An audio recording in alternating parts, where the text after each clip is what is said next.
क्या आपने कभी सोचा है, होली से पहले आने वाले ये 8 दिन इतने विशेष क्यों माने जाते हैं? क्यों इन दिनों में विवाह, गृह प्रवेश या नए कार्य टाल दिए जाते हैं? इन 8 दिनों को ही कहते हैं होलाष्टक। ये केवल परंपरा नहीं, ये एक चेतावनी भी है और एक अवसर भी। परीक्षा का काल। धार्मिक मान्यताओं के अनुसार होलाष्टक के ये 8 दिन वो समय है जब असुर राजा हिरण्यकश्यप ने अपने पुत्र भक्त प्रहलाद को कठोर यातनाएं दी थीं। दिन पर दिन अग्नि, विष, ऊंचाई से गिराना, हाथियों से कुचलवाना। लेकिन एक छोटा बालक अडिग खड़ा रहा। उसके होंठों पर केवल एक नाम था, भगवान विष्णु। जब सारी दुनिया विरोध में हो और फिर भी आपका विश्वास न डगमगाए, वही सच्ची भक्ति है। होलाष्टक हमें याद दिलाता है, जीवन में भी ऐसे 8 दिन आते हैं जब सब कुछ विपरीत लगता है, पर वही समय हमारी आस्था की परीक्षा लेता है। ग्रहों की उग्रता, मन की अस्थिरता। ज्योतिष मान्यता कहती है कि इन 8 दिनों में ग्रह उग्र प्रभाव में होते हैं। चंद्रमा, सूर्य, शनि, मंगल, मानो आकाश भी अशांत हो।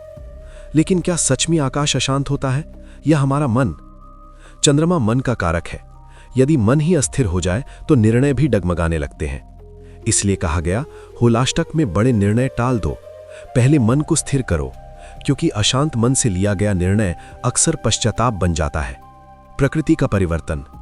फाल्गुन का महीना, सर्दी से गर्मी की ओर बढ़ता मौसम, शरीर में परिवर्तन, वातावरण में बदलाव। ये भी तो एक संकेत है। जब प्रकृति रूप बदलती है तो हमें भी भीतर झांकना चाहिए।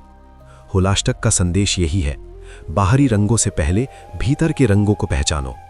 होलाष्टक नकारात्मक नहीं, साधना का समय।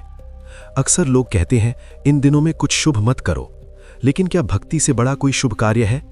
जैसे भक्त प्रहलाद ने विपरीत परिस्थितियों में भी जप नहीं छोड़ा, वैसे ही होलाष्टक हमें कहता है, नाम जप करो, मंत्र जप करो, कथा सुनो, ध्यान करो। जब संसार विरोध करे तब भी ईश्वर का स्मरण मत छोड़ो। याद रखिए, होलाष्टक के अंत में ही तो होलिका दहन होता है। अहंकार की अग्नि में जलती है होलिका और सत्य की विजय होती है। भीतर की होलिका जलाएं। होलाष्टक केवल बाहर के ग्रहों की उग्रता नहीं, ये हमारे भीतर के क्रोध, ईर्ष्या, भय और अहंकार की भी उग्रता है। इन 8 दिनों में यदि हम संकल्प में कि क्रोध कम करेंगे, कटु वचन नहीं बोलेंगे, किसी का अपमान नहीं करेंगे, प्रतिदिन कुछ समय ईश्वर स्मरण करेंगे, तो यही होलाष्टक हमारी आत्मा को शुद्ध कर सकता है। अंतिम संदेश। जब प्रहलाद अग्नि में बैठे थे तब उन्हें अग्नि की तपन नहीं, ईश्वर की शीतलता महसूस हो रही थी। जीवन की अग्नि भी हमें जला नहीं सकती यदि भीतर विश्वास का कवच हो।